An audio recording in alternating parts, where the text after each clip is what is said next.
Today's subject is... My generation. My generation. My generation. My generation.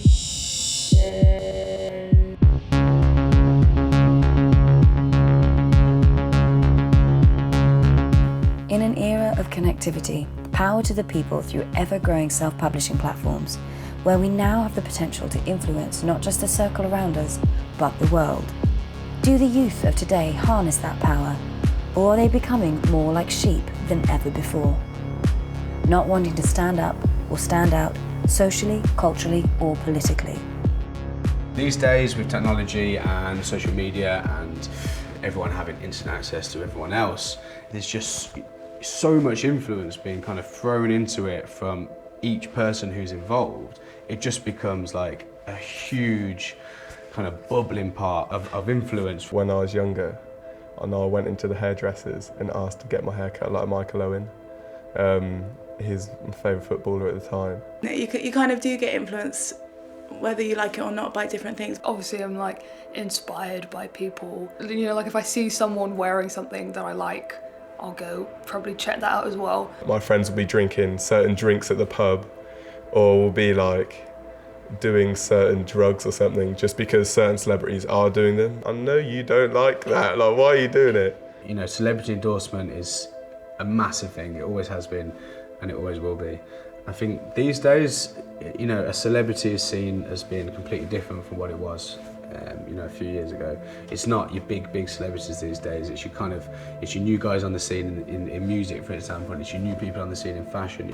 When I was growing up, I guess it was influenced by celebrities such as A$AP Rocky, Kanye West. But as I've gone older, it's been more friends, cultural influences where I go. So like places in London. But around the age of 17, a change starts to take place. They are more confident, less influenced by celebrities and more by their friends. They start to be vocal, recommending everything from brands to night spots, and they start to have opinions that they want to share. They start to behave like influencers.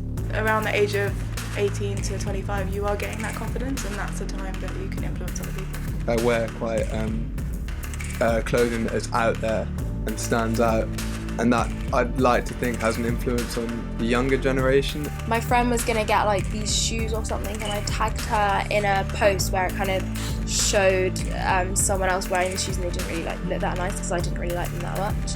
So I'd like to think that maybe the outfits or the clothes that I put on my Instagram, I like to think they influence people, maybe perhaps change their clothing sense or whatever.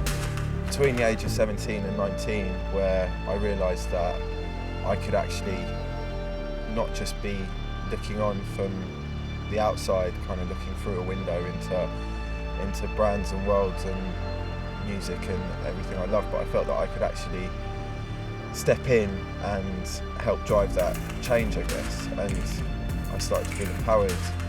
In their older years, the youth of today, in general, believe themselves to be less influenced by placements and brands. But it turns out, they are more influenced than they think they are.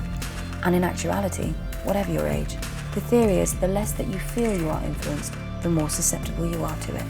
I mean, just yesterday I bought some Vans, and that was only because my friend had Vans and said they were incredible and I had to get them. You know, they're constantly being bludgeoned with ideas and influences from other sources. And we go into a shop and you see all of that choice, but then because you're drawing on those same references, you end up gravitating towards the same thing. So I guess it's being aware of the illusion of choice.